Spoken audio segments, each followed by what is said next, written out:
Meet Tyler. Tyler is 32 years old. He works in construction project management in Edmonton. He makes $91,000 a year, a genuinely good income by any Canadian standard. He owns a brand new Ram 1500 Limited, lifted, black rims, every option checked. It sits in the driveway of his rented townhouse like a statement. His coworkers notice it. His neighbors notice it. His Instagram followers definitely notice it. His bank account. His bank account tells a completely different story. Tyler has $1,200 in savings, no TFSA, no RRSP, no investments of any kind. At 32 years old, on a $91,000 salary, Tyler has less financial security than someone earning minimum wage who started a TFSA at 22. Here is what his truck actually costs him every single month. Truck payment at 7.9% financing over 84 months, $1,340. Insurance, $380. Gas, $420. Maintenance and tires, $180 amortized monthly. Parking downtown, $180. Total monthly truck cost, $2,500.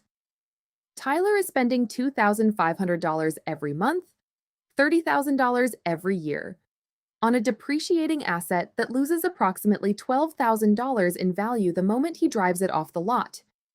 An asset he does not own. An asset the bank owns. An asset that will be worth $38,000 in 7 years when he finishes paying $113,000 for it in total payments and interest. And Tyler is not unusual. Tyler is everywhere in Canada right now. Canadian vehicle debt has crossed $170 billion. The average new vehicle transaction price in Canada hit $67,000 in 2024. 84-month, 7-year, financing terms are now the most common loan structure at Canadian dealerships. Canadians are financing trucks and SUVs the way previous generations financed houses, and it is quietly destroying a generation of wealth. Today we are going to show you the real math, the real opportunity cost, and the exact alternative path that builds $400,000 in wealth over the same period Tyler spends paying for his truck. Here is what we are covering. Chapter 1. The true cost of vehicle ownership in Canada. Not the payment, the total cost. The number most Canadians have never calculated, and the number that will change how you see every vehicle in every driveway in this country. Chapter 2. The Depreciation Trap. Why a new vehicle is one of the worst financial decisions most Canadians make, and why the dealership's financing office is designed specifically to make you forget this. Chapter 3. The 84-month financing scandal. How Canadian lenders and dealerships engineered the longest loan term in the world, and what it costs the average Canadian over a lifetime of vehicle purchases. Chapter 4. The Image Economy. Why are Canadians spending money they do not have on vehicles they cannot afford to signal wealth they do not possess, and the psychological machinery driving all of it. Chapter 5. The Alternative Path. The exact vehicle strategy that frees up $1,500 to $2,000 per month, and what happens when you invest that money instead. And Chapter 6, the one I have been building toward, the $400,000 opportunity cost calculation. What Tyler's truck actually cost him in lifetime wealth. The number will make you see every expensive vehicle differently for the rest of your life. I'm Grace from Money Glow Up. This is education, not financial advice. Talk to a licensed professional before making major financial decisions. Let's get into it. Most Canadians think about their vehicle cost as the monthly payment. That is the number the dealership wants you to focus on. Can you afford $1,340 a month? If the answer is technically yes, the dealership considers the sale complete. But the monthly payment is not the cost of the vehicle. It is a fraction of the cost of the vehicle. Let me show you the real number. Tyler's Ram 1500 Limited. Full cost breakdown. Purchase price, $82,000. Down payment, $5,000. Amount financed, $77,000. Interest rate, 7.9%. Loan term, 84 months, 7 years. Monthly payment, $1,340. Total payments over 84 months, $112,560. Total interest paid, $35,560. So Tyler pays $117,560 for a truck that is stickered at $82,000. The financing added $35,560 to the price. The dealership finance manager who arranged this loan received a commission. Tyler received a higher monthly payment and a 7-year commitment. But we are not done. Insurance. In Alberta, a 32-year-old male with a full-size truck pays approximately $380 per month, $4,560 per year. Over 7 years, $31,920. Fuel. A Ram 1,500 averages approximately 14 liters per 100 kilometers in mixed driving. Tyler drives 20,000 kilometers per year. At current Edmonton fuel prices approximately $1.45 per liter, his annual fuel bill is $4,060. Over 7 years, $28,420. Maintenance. Tires for a truck this size, $1,400 per set every 60,000 kilometers. 2 sets over 7 years, $2,800. Oil changes, filters, brake service, approximately $800 per year. Over 7 years, $5,600. Total maintenance, $8,400. Depreciation. A Ram 1500 Limited loses approximately 45% of its value in the first 5 years. Tyler's $82,000 truck is worth approximately $38,000 at the end of his loan. He has lost $44,000 in value. The full 7-year cost of Tyler's truck. Total payments, $112,560. Insurance, $31,920. Fuel, $28,420. Maintenance, $8,400.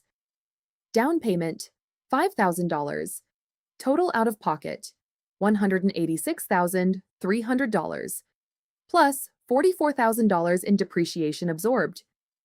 The real 7-year cost, $230,300. Tyler spent $230,300 over 7 years on transportation. For a truck, he needed to get to work sites and occasionally haul materials. $230,300 in 7 years. On a vehicle. Here is the thing about a new vehicle that every Canadian should understand before they ever walk into a dealership. The moment you drive a new vehicle off the lot, the moment the dealership's doors close behind you and you pull onto the street, that vehicle is worth approximately 10 to 15% less than you just paid for it. Not after a year, not after a month, after the drive out of the lot. A $82,000 truck is worth approximately $70,000 to $74,000 the moment it becomes a used vehicle, which happens the moment you own it. Why? Because the used vehicle market values vehicles based on what comparable used units are trading for, not what the new vehicle sticker price was. You paid the new vehicle premium, you absorbed the new vehicle premium, and now you own a used vehicle. The depreciation curve on a new vehicle in Canada. Year 1. Loses approximately 20% of original value. $16,400 gone on Tyler's truck. Year 2. Additional 15%. Cumulative loss $28,700. Year 3. Additional 12%. Cumulative loss $38,540. Year 5. Cumulative loss approaches 45%, $36,900 in value from original price. This is not unique to trucks. Every new vehicle in Canada follows this curve with minor variations. Luxury vehicles depreciate faster. Some brands hold value better than others. But the fundamental math is the same. A new vehicle is a rapidly depreciating asset that you are financing at interest. You are paying interest to own something that is simultaneously losing value. The combination, interest going up, value going down, is the most financially corrosive consumer decision most Canadians make, and they make it every 5 to 7 years, repeatedly, for their entire adult lives. Here is what makes this a generational trap. Most Canadians trade in their vehicle at the end of the loan, or before, and immediately finance a new one. They never experience a period of owning a paid-off vehicle. They move from one payment to the next in an endless cycle, always in debt on a depreciating asset, always one payment away from the illusion of ownership.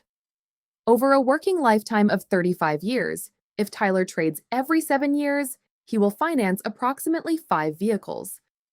If each vehicle follows a similar cost pattern, the lifetime transportation cost approaches $1 million. $1 million.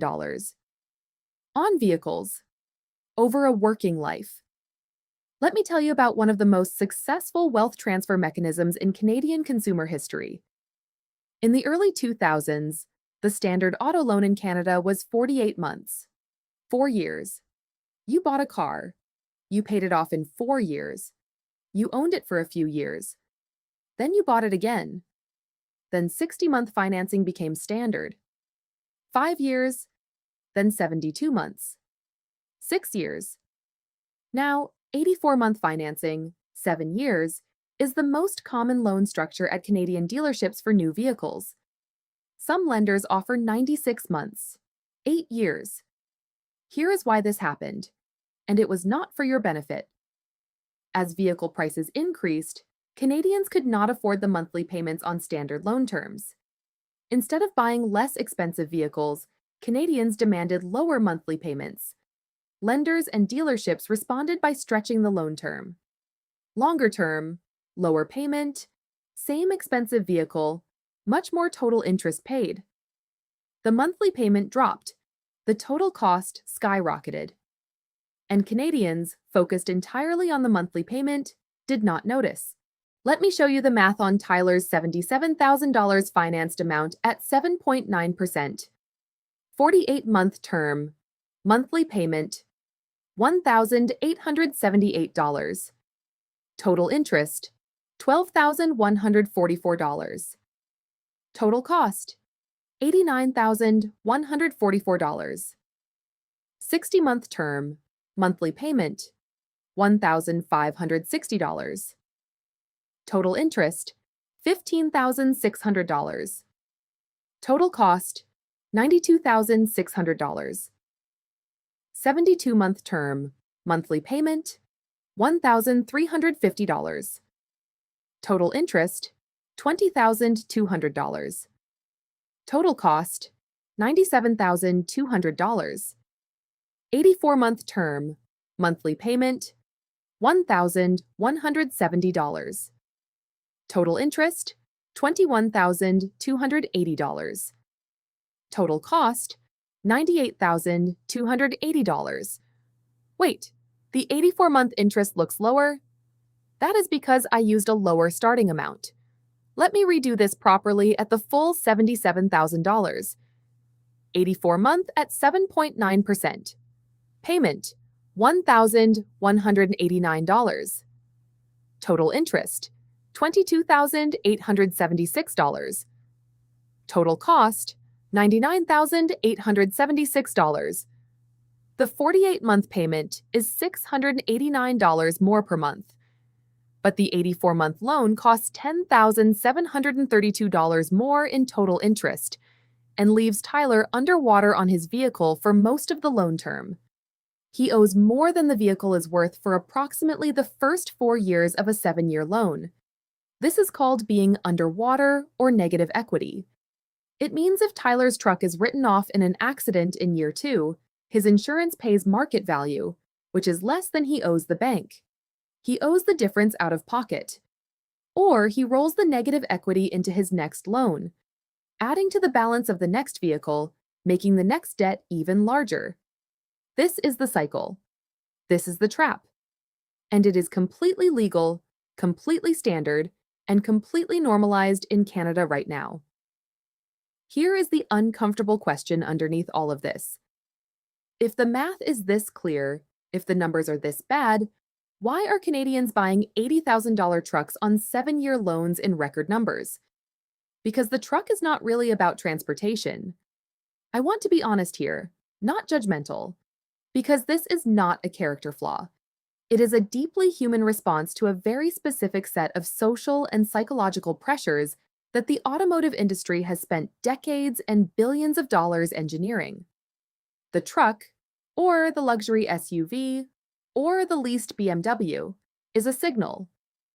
It says something to the world about who you are, about your success, about your status, about where you have arrived in life. And in Canada right now, particularly in Alberta, Saskatchewan, and parts of Ontario, the full-size truck has become the dominant status symbol of a specific type of working class and middle class aspiration. It says, I work hard, I am capable, I have made it. I am the kind of person who drives a truck like this. The problem is that the signal and the reality have completely disconnected. Tyler is not a person who has made it. Tyler is a person who has committed $2,500 per month, $30,000 per year, to displaying the appearance of having made it. The truck is not evidence of financial success. It is evidence of financial commitment to a specific image. The psychology term for this is conspicuous consumption, spending money visibly to signal social status. And it is not new. What is new is the scale, $80,000 trucks on 84-month loans, and the normalization. When everyone in your social circle is doing it, it stops feeling like a choice and starts feeling like the minimum standard. Here is the cruelest part. The people Tyler is trying to impress with his truck, his coworkers, his neighbors, his Instagram followers, are almost certainly making the same mistake. They are also financing more trucks than they can afford. They are also performing financial health they do not have. Everyone is an audience and performer simultaneously in a very expensive theater production where nobody is actually getting rich. Meanwhile, the quiet Canadian down the street who drives a 3-year-old Mazda CX-5 and maxes their TFSA every January, that person is building $400,000 in real wealth over the same period. They just do not post about it. Let me be very clear about something. This video is not arguing that you should not own a vehicle. In most of Canada, you need a vehicle. This video is arguing that the vehicle decision is one of the highest impact financial decisions most Canadians make, and most Canadians make it on the worst possible terms. Here is the alternative path. 3 versions, from aggressive to reasonable. Version 1, the maximum wealth path. Buy a reliable 3 to 4-year-old used vehicle, a Toyota RAV4, Honda CR-V, or Mazda CX-5 for $28,000 to $35,000. Finance it for 48 months at 6.9% if needed. Monthly payment approximately $660 to $820. Alternatively, save for 1 year and pay cash. Total monthly vehicle cost, including insurance, fuel, and maintenance, approximately $1,100 to $1,300. Monthly savings versus Tyler's truck, $1,200 to $1,400. Invested in a TFSA at 8% over 7 years, the same period Tyler is paying for his truck, $130,000 to $152,000. Version 2, the moderate path. Buy a reliable 2 to 3-year-old midsize truck, a Toyota Tacoma or Ford Ranger, for $42,000 to $48,000. Finance over 60 months at 6.5%. Monthly payment, approximately $820 to $940. Total monthly vehicle cost, approximately $1,500 to $1,700. Monthly savings versus Tyler's situation, $800 to $1,000. Invested at 8% over 7 years, $87,000 to $109,000. Version 3, still a big truck path. Buy a 2-year-old Ram 1500, still a full-size truck, for $55,000 to $60,000. Finance over 60 months at 6.5%. Monthly payment, approximately $1,070 to $1,160. Total monthly vehicle cost, approximately $2,000 to $2,100. Monthly savings versus new, $400 to $500. Invested at 8% over 7 years, $43,000 to $54,000. Even in version 3, buying a slightly used version of essentially the same truck, Tyler saves $43,000 to $54,000 over 7 years from one decision, simply by letting someone else absorb the first 2 years of depreciation. The vehicle decision is not a small decision. It is one of the 3 highest impact financial decisions most Canadians make, alongside housing and whether to invest in registered accounts. And most Canadians treat it as a lifestyle choice rather than a financial one. It is both. And the financial consequences are enormous. This is the chapter that ties everything together. And this is the number that should follow you into every dealership you ever visit for the rest of your life. Let us compare Tyler's actual path to the alternative over the same 7 years. Real numbers, same income, same life. One decision is different. Tyler's actual path. The $80,000 truck in 84 months. Total out-of-pocket cost over 7 years, $186,300. Depreciation absorbed, $44,000. TFSA contributions, $0. RRSP contributions, $0. Net investable wealth built, approximately $0. Vehicle value at end of 7 years, $38,000, which he does not own outright. The loan just finished. The alternative, 3-year-old used vehicle, invest the difference. Monthly vehicle cost, $1,300 all in. Monthly savings versus Tyler, $1,200. Monthly TFSA contribution, $583. Annual maximum. Monthly additional non-registered, $617. Total monthly invested, $1,200. At 8% return over 7 years, $130,000. But here is where it gets really powerful. Tyler is 32 now. He will need a vehicle for the rest of his working life. Let's say he works until 62. 30 more years. If he makes the truck mistake on every vehicle cycle, 5 trucks over 30 years, versus the used vehicle and investment strategy for the same period. Tyler's truck path, 30 years. Lifetime vehicle out of pocket, approximately $930,000. Lifetime depreciation absorbed, approximately $220,000. Total lifetime vehicle cost, approximately $1,150,000. TFSA and non-registered balance at 62, approximately $0 from vehicle savings. The alternative path, 30 years. Lifetime vehicle out of pocket, approximately $468,000. Amount saved versus truck path, approximately $462,000 over 30 years.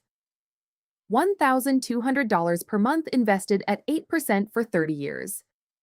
$1,790,000. Tyler's truck path builds zero investment wealth from his vehicle savings. The alternative path builds $1,790,000 in wealth from the same dollars. But let's be conservative. Let's not assume 30 years. Let's just look at the first vehicle cycle, 7 years. Tyler at 32 to 39. the period when compound interest is most powerful because it has the most time to grow. $130,000 at age 39, invested and never touched, growing at 8% until age 62.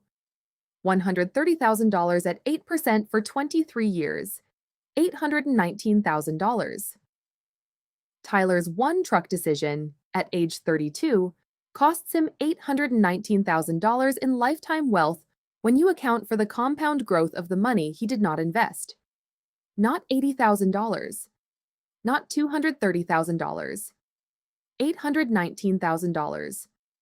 One truck, one 7-year loan, $819,000 in lifetime wealth destroyed.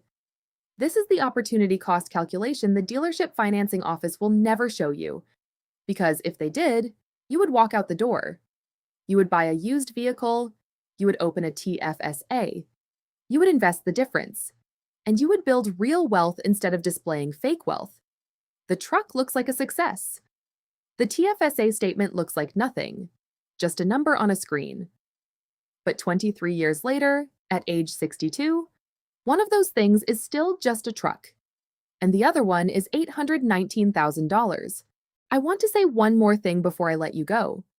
This video is not about driving a worse vehicle. It is not about sacrificing quality of life. It is about understanding that the most expensive vehicle in the lot is not always the best vehicle for your life. And the monthly payment is not the cost. The cost is the compound wealth you do not build, the retirement you delay, the financial freedom you postpone, the TFSA that never gets funded because the truck payment came first. Tyler's truck is not a symbol of success. It is a $230,000 decision that is costing him $819,000 in lifetime wealth, financed at 7.9%, on behalf of a bank that absolutely understands the math, even if Tyler does not. Now, Tyler understands it too. Here is what I want you to do. Before your next vehicle purchase, calculate the full cost, not the payment. The full cost: insurance, fuel, maintenance, total interest, depreciation. Then calculate what that monthly difference, invested in a TFSA at 8%, becomes in 20 years. Then decide. I'm Grace. This is Money Glow Up, and I'll see you in the next one.